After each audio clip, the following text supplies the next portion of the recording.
First-time banquet attendees, clap your hands, first-time banquet attendees. So here's how this is going to work. You are going to hear a speech that has been given every year since the railroad connected the Atlantic to the Pacific. There are terms that come up every year. And so when that term comes up on your card, you affix a Smarty over that, following the rules of bingo. Someone will win either horizontal or vertical, or diagonal, at which point someone, the first person, will yell bingo. Please, radio. I'm hopped up on mixed bingo, so I apologize. Thank you.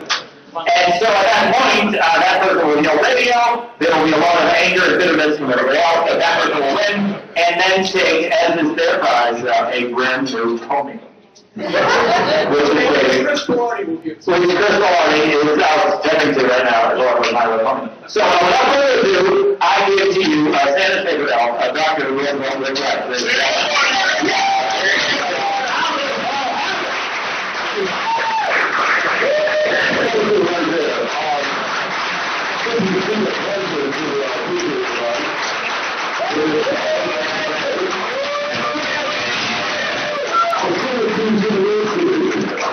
The official photographer in the record, that's the official photographer. Well, you know what I was doing while you were giving your speech, man? I was laying back with my eyes closed, just thinking about the incredible opportunity that I'm having to listen to you, man. Meeting you for the very first time, I've known you for years over News Radio 88, WCBS, New York City. Man, outstanding. Listen, it's Saturday night, isn't it? Yes. Saturday night. Back roughly around 1970, man, I was here in Syracuse, and I was on air. Right. I was on air right there. I was Rick Wayne that night. Yeah. WNDR. Here in Syracuse. 1260 on the dial, Wayne. Wayne, you know, I will tell you a story about New York City radio. And of course, this is a real serious story now. I went to New York, and I had an aunt, who I loved so much, my sister's mother. My Aunt Louise lived on 100 Floyd Street. She lived all over Harlem. And she was in the numbers racket. My family is a two-pronged kind of a family. My mother's side of the family, they're very brilliant people, but they're kind of shady. And my father's side of the family are all the educators, you know, with the college and all. So that's the kind of thing I came from it. I'm telling you a little secret about Dr. Rick tonight. But anyway, I'm in New York, and my mother never wanted me to stay with my aunt. She always wanted me to stay with my other aunt. My Aunt Ruthie lived on 106th Street on the east side. Well, my Aunt Louise, man, she had a party going all the time. And the radio was always on. And she always was listening to either the WABC, WWRL, WNJR, WOR, a bunch of the New York City radio stations, all right? So, I met my aunt. This is roughly circular 1973-ish. My life. I only lived in Syracuse, I was in New York. And WABC was on air, and Chuck Leonard was on air, the late great Chuck Leonard. And I met Chuck when he was in Washington, D.C. He had just finished the University of Illinois, and he went there. He put records of paper for grade. By the way, folks, you from the University of Illinois, Big Ten School, their radio stations, WPGU, Parade Group Radio, something like that. That's what they call it. So Chuck was there, he was in Washington, and we were at a convention of the National Association of Television, Radio, and Announcers. And I met him for the first time, and he was got a gig, and, hey, VR! Outstanding, and Matt Friedman, outstanding. But it's a Baltimore connection. Yes. Chuck Leonard worked at WEBV in Baltimore, very shortly now. And Chuck Leonard, we met at the National Association of Television, Radio, and Announcers in Washington, D.C. for the first time at a convention back really in the 60s. And he finishes, you know, University of Illinois, goes to Washington, WJPZ in Baltimore. Then he gets a gig at WWRL in New York. And Afternoon Drive, John. Y'all been to Dan Ingber, man. Dan Ingber was on Afternoon Drive at WABC New York, all right? So Dan Ingber was Chuck Leonard on the air at WWRL. And he said, hey, we got to get that guy over. Rich Kalal was the program director at WABC New York. And so Chuck Leonard started working at WABC. And Chuck was the first African-American on the air at WABC. And as Wayne mentioned, I mean, ABC was a thing in New York City. So I'm in New York City in Harlem with my Aunt Louise, who I love so much. Aunt Louise is sorry about you tonight here at Syracuse University, with all these incredible radio broadcasting people. She would love to be here tonight, man. She would be decked out in here. But anyhow, she was listening to me, and I said, oh my God, my friend Chuck Leonard. And my aunt, you know what? And you know New Yorkers. If you ever stay in New York City, if you know somebody, New Yorkers will put you to the test, what? Immediately. So my aunt grabs the telephone, you remember him? And she shoves the telephone right in my face. And said, call it up. So I called up the number LT17777. Those that have letters, you know, the first two numbers. Y'all don't use the letters anymore. Alrighty, LT17777, so the phone rings. American Broadcasting Company. I said, yes. I got my aunt looking at me, man. She's got people in the room. Real professionally. I said, yeah, Chuck Leonard, please. So, what? Get the phone, you know. Where are you going? I said, yeah, Chuck Leonard, please. You got it. I said, hey, Chuck. Rick Wright, man, I'm from Norfolk, man. I met you. Hey, Rick, where are you? I was at my aunt's house up in Harlem. She lives on 120th Street near 8th Avenue. He said, hey, come on out to the station. I said, yeah. He said, you know, we moved up 7th Avenue right up from Black Rock, because there was 30 Rock, Radio City Music Hall, then Black Rock, and ABC Studios right up the street there. So I gave her, I said, my aunt, would you want to talk to Chuck? She talks to us and invites us down to the station, so my aunt calls her one of her gangster boyfriends. He shows up.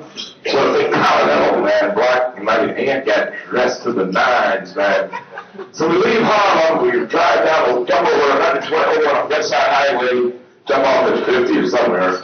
We pull up here to the American Broadcasting Company, man. Here's this big, tall building. We walk in, security guys, Chuck was on the air from 10 o'clock until like 10 to 1. He followed Cousin Brucey. And I heard Cousin Brucey, yeah, Bruce Ball. And of course, so we go into the studio. There's the guy, by the way, the security guy was reading a Superman comic book. You know, the door of ABC. So you look like Chuck's waiting for you. I hit the elevator. And I go up the elevator. And for those of you who really want to look at our industry, this stuff we got to get back to. Why are you hitting on the head? We can act. We don't want to act anymore. We need an act that attracts. It's so real simple. I mean, we got voice tracking, we got syndicated shows. I'm going to radio stations, and there's nobody there. I'm going to radio stations that sound like a funeral home. How in God's creation can you entertain folks from a funeral home? Everybody funeral home will be dead. Most of our radio stations are dead. So I got to be on air tomorrow and I'll bring some light to Clear Channel Radio, because right now all 6 radio stations are on computers. One day we walk up. Now here's the analogy. I'm a small town guy from Elizabeth City, North Carolina. And, you know, I'm there, you know, at night, DXing, and here's WABC New York, man. That 50,000 watt signal is just walking, man, and especially at night. And here I'm getting ready to go in for the very first time in my life, man. The studios of WABC New York. Get off the elevator, the door opens up, in gold letters. On the wall is Music Radio 77, WABC, and WPLJ. There at the state with 95.5 in gold, man. The seats, the rug, I mean, it looked like money, man. I mean, wow, look at this. You know, we have small town radio stations, man, like WCNC in Elizabeth City, North Carolina, 250 watts of power. So you walk in, and you walk around, got all different studios. ABC had different news networks, ABC Information, ABC Entertainment, ABC Contemporary, you know, the matchup of the different formats. So you walk into the main controller of WABC New York, and there's no glass between the engineer and the announcer. And there was Chuck sitting on the chair, man, and the mic's there, and the engineer. Cars, by the way, everything was on cars. Cars, you never heard of cars, I'm sure. You got computers and all that stuff in there. But there we are, I walk in, and there's Chuck. And I introduced him, my aunt was in heavens. He's New Yorker, man. You know, in New York, when you come through, man, like the time I took my sister to Studio 54, Steve Rubel was a Syracuse alum. That was another story, I'll tell you another time. But here's the WABC story. Now, here's the magic of a live radio air personality. And you know, millions of people are listening. And they walk in, and the Elton John record, Don't Let the Sun Come Down on Me, was on the air. Then Chuck comes in, you know, Chuck Leonard, Music Radio 77, WABC, Elton John, Don't Let the Sun Come Down on Me. And he hits the engineer hit fire at the spot, Chuck Leonard. Then we roll into the spots. So then he talks to us, introduces my aunt to her, and phones are ringing off the hook, man. I mean, this is incredible, man. He's a New York radio guy. This is a glory days. Everybody in New York listen to WABC. Not just New York, but now. Chuck comes in, and he brings in a Sam and Dave record called Brown Sugar, Brown Sisters, the name of the cut, man, by Sam and Dave. And he's rolling this cut and has a long version with the intro, that is stack record. And he comes in, Music Radio 77, WABC. And in the studios of WABC, I got Rick Wright and his Aunt Louise. Man! Wow! On WABC New York, just like CKLW for the North American continent, Johnny Williams, that remix, incredible. Our industry is absolutely a fascinating industry. I mean, the industry is just beyond fascination. Paul, 1977, man. Hey, Paul, stand up, man. Just stand up. What did I see Paul with?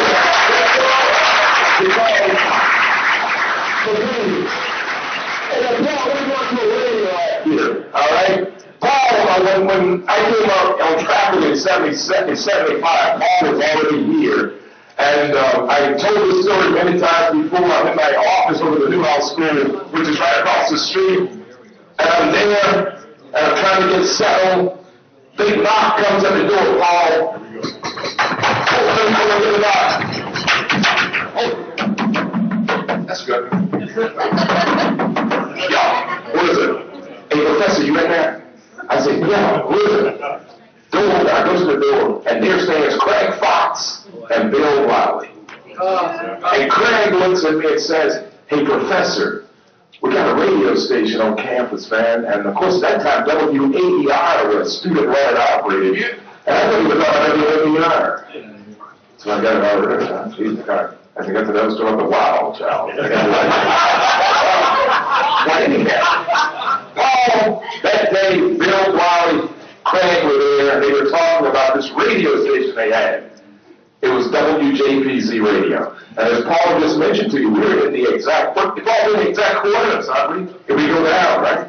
Down to the basement. Yeah, but to the basement of this building. Well, this is the Sheraton, you know, big, pretty hotel. But at that time, the students, we didn't have a student union building on campus, but Spectrum Records had student affairs and all, and in the basement was the station. Well, Craig indicated to me and Bill that they had this radio station operating on 1200 on the AM dial.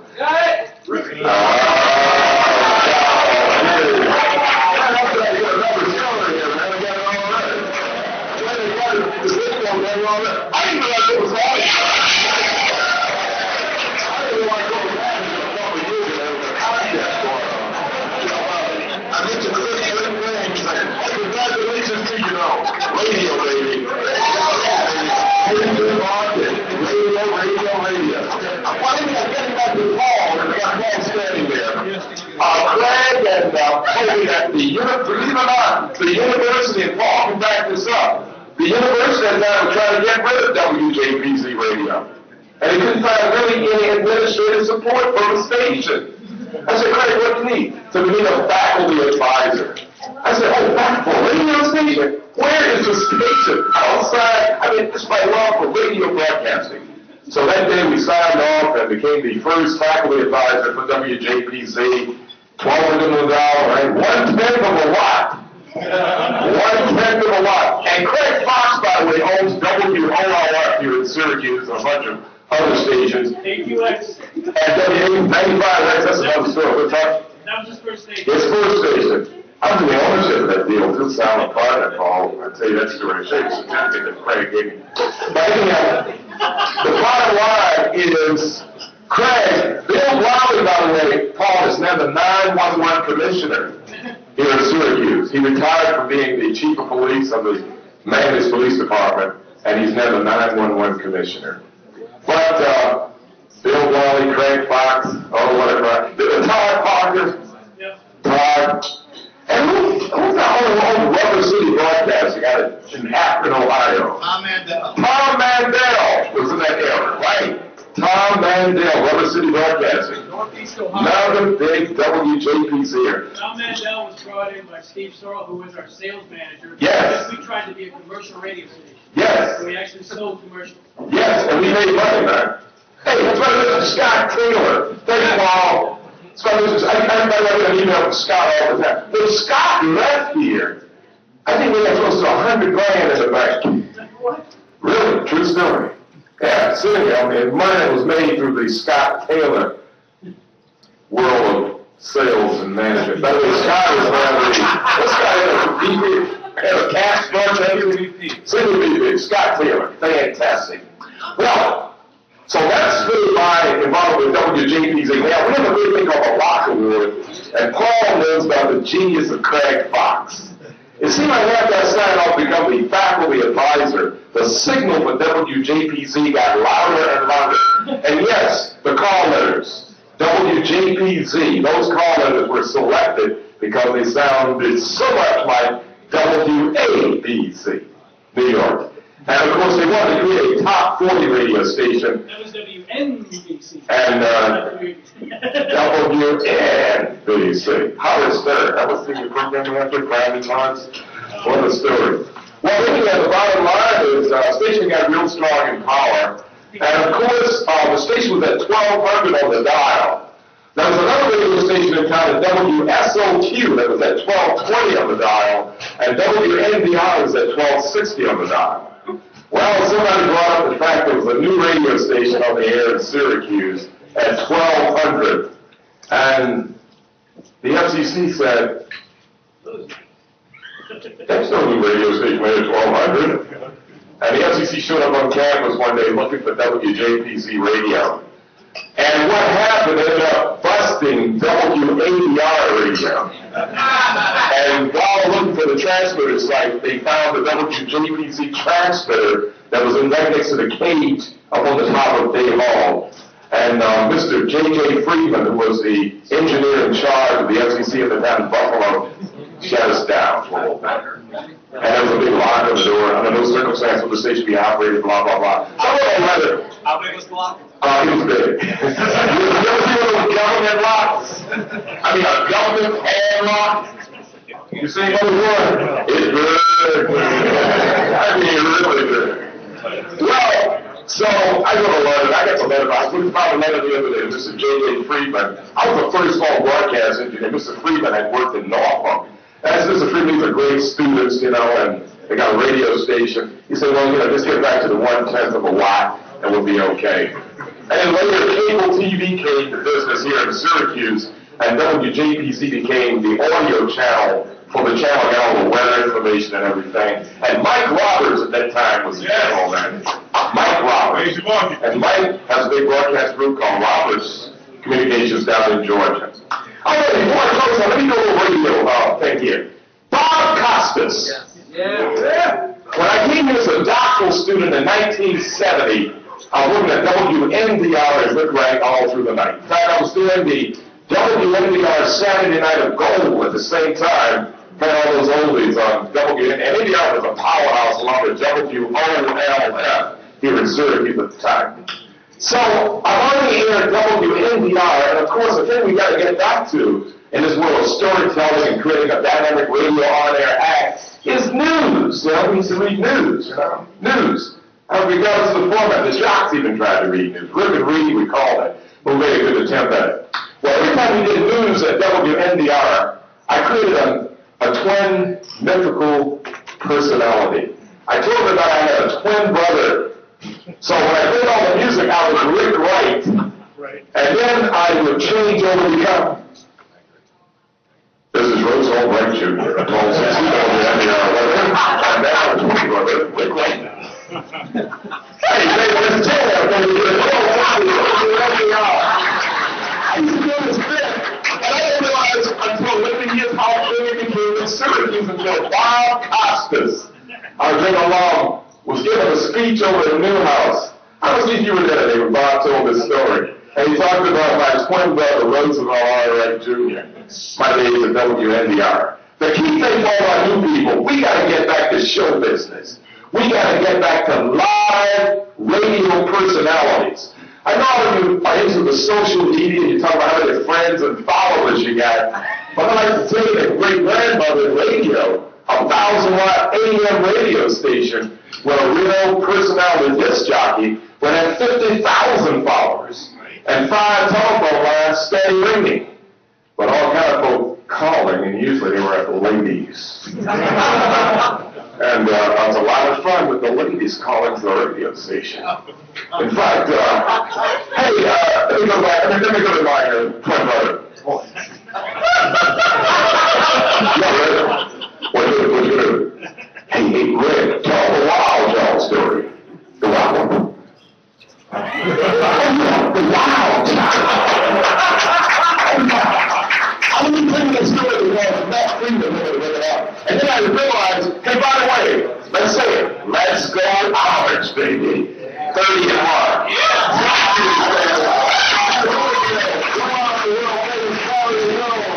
So why not think about basketball? North Carolina Duke played, but that Carolina Duke out of the Duke. Carolina Duke out at camera. I used to be the producer of Duke basketball when I was working at WDNC, AM and FM, 620 in the Valley in Denver, North Carolina. Okay, I'll do this real quick. We'll get out of here, y'all can have some fun. All right. Hey, Rick, this is Rick Wright on this side. Roosevelt's on that side. I'm at WSRC in Delaware, North Carolina. All right? And the jock who's going to follow me is called the Wild Child. Lester Wild Child Foster. Now, when you talk about the love thing, a lot of love taking place in radio, baby. I'm sure there's somebody in this room who was created 9 months later from an experience that occurred between your mother and father while listening to disc jockeys or radio types. You know? A lot of you. It's not you, I'm sure your parents maybe were created because of incredible personality disc jockeys, man. Nighttime radio jocks in particular, you know. And the Wild Child was one of them. Now, wow, you know, this is the personality disc jockeys used to do. Telephones working 5, 6 lines of radio stations. That was women calling. And the Wild Child had an incredible passion for going after ladies that called it at the radio station, all right? So, Wild Child would tell a young lady who called in, she sounded pretty nice, you know, the old communications techniques that have on the telephone, you know. This is sounds one way, they look at another way. Wild Child would say, look, baby, I get off the air. There's a telephone booth on Hillsborough Street in Delaware, North Carolina, in front of the Red Bars. Be standing, I get off the air, when I get off the air, they don't pick me up, we're having some fun. Be standing on the left-hand side of the phone booth. And it's after 7:15. He got off the air like 7, you know, at this particular time. So the Wild Child was, see, well, they were this job down a Rolls Royce. What you think? He's driving a Volkswagen. All right, so the Wild Child is going down Hillsborough Street, and there's a young lady standing there next to the phone booth. I'm not going to explain what she looks like. I'll just do some silence like Paul Harvey would say. You got the visualization of what she looks like, right? Well, the wild child would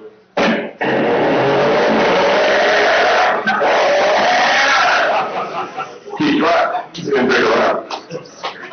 So, I went on air a couple days later, and the wild child was going to be coming on at 7 o'clock, and I was sitting in for the wild child.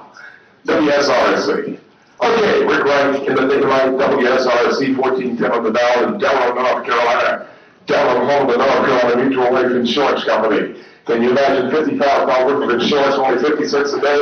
Well, that's all you don't pay, baby. All right, have you enough now? This is James Brown. All right. So, the wild child was supposed to relieve me at 7 o'clock. I'm saying over and over again, coming up at 7 o'clock tonight, baby, you got the wild child. Follows you off the hook. Come on to that WSRC radio. Hey, baby, don't forget to check out Irvin Hester the morning time. He will tell you, baby, it's time to get from under those sheets and let the floor meet your feet and get around there and go to work. That's the morning drive, guys. All right? Got it? Well, anyhow, I'm on air, 7 o'clock comes. I said, okay, it's 7 o'clock. WSRC Delaware, 1410 on the dial. Home of the North Carolina Mutual Life Insurance Company. The wild child is next. In those days, no computers, turntables, baby, and card machines. So I'm sitting there, no wild child. 10 minutes after 7, still, the wild child has not surfaced. It's about 15 minutes after, 20 minutes after the hour. Hi, baby, Rick Wright here, sitting in for the wild child. The wild child should be here any moment. And he'll be here to satisfy your soul, baby, here in Raleigh-Durham, Chapelville, North Carolina. So, get the record. Phone rings about 25 minutes past the hour, 7 o'clock. And the phone call goes something like this. It's a kid on the phone. Phone rings. WSRC radio. Hey! You Rick Wright? Yeah, what's up? Hey, you dummy! The wild child has been shot!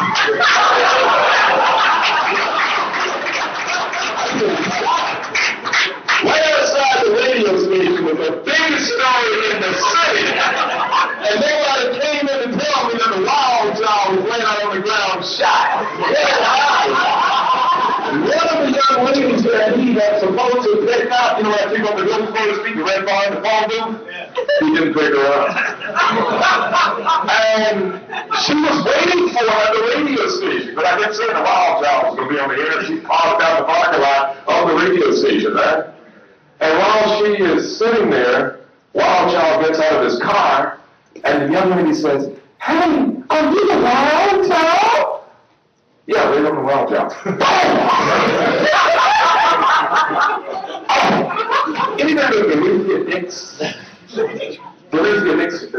criminally insane or something like that, there's a hospital in Raleigh, North Carolina. And some of the outpatients who were kind of, wired up strangely, they get out. And this young lady had to be a patient there. And so she was laying on the ground, I saw the wild child! Luckily, the bullet went through his shoulder. He didn't get killed. But that's another story. All right. Scotty McFarland. And I tell you, to all of you, I really love you so much. This summer, I was down in Washington, D.C., and I had seen the interview that Scotty McFarland had done with our great president, President Obama. Yes. And boy, I came and I saw it really brought tears. I thought someone called the knock at the door, man. And then I said, this is what we're all about with regards to our radio station, WJPZ. Scotty contacted me a couple of days ago and indicated there is a historical site award that's awarded by the Society of Professional Journalists. And also I'd like to indicate to you that in June and July it will be published. I'm doing a book on Syracuse radio, and we're busy writing it right now. But anyway, Scotty contacted me and said we need some endorsements and recommendations on WJPZ radio. I'd like to close out tonight by saying that to the Society of Professional Journalists, Historical Site Award Committee. Scotty asked me to write this. Thanks, Scotty. Greetings to the Society of Professional Journalists Historical Site Award Selection Committee. It is with pleasure that I present this time my highest recommendations for the selection of WJPZ FM and Syracuse University to receive the Society of Professional Journalists Historical Site Award. The historical timeline for the development of radio broadcasting in America has the most magnificent and historical beginnings on the Syracuse University campus. It all starts with the arrival of Dr. Kenneth Bartlett, broadcast pioneer and father of radio at Syracuse University in 1929.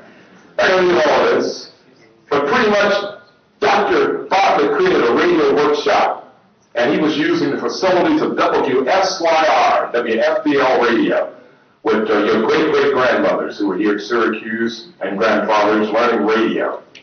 And of course, this three-page treatise talked about our station, WJPZ, but I ended up with really let me read this last paragraph and I'm done. WJPZ alums are working in all aspects of the radio broadcasting industry: programming, finance, ownership, promotions, engineering, research, legal, and now I would like to use this term to cover everything: multi-platform radio innovations. Got it? Now, the WJPZ Radio Alumni Association meets regularly with its membership, and once a year they conduct a gala banquet on the Syracuse University campus to give back to the generation of radio and media students attending the university who will continue the existence of WJPZ Radio and the famous historical radio history that was developed on the Syracuse University campus. Social media, all right? The outstanding contribution of Dr. Kenneth Bartlett, Dr. Larry Myers, Dr. Donald P. Ely, Dr. Eugene Foster, and many members of the Syracuse University radio family, I finally submit this recommendation to the Society of Professional Journalists and the Historical Site Committee. Sincerely yours, Wright, Jr. Ladies and gentlemen, it's a pleasure.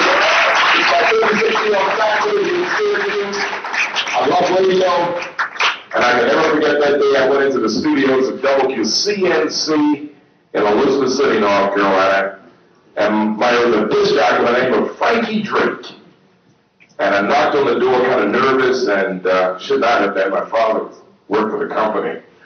But I wanted to do something on my own. I got out of school, rode my bicycle out. He put on a little slim cigar, man.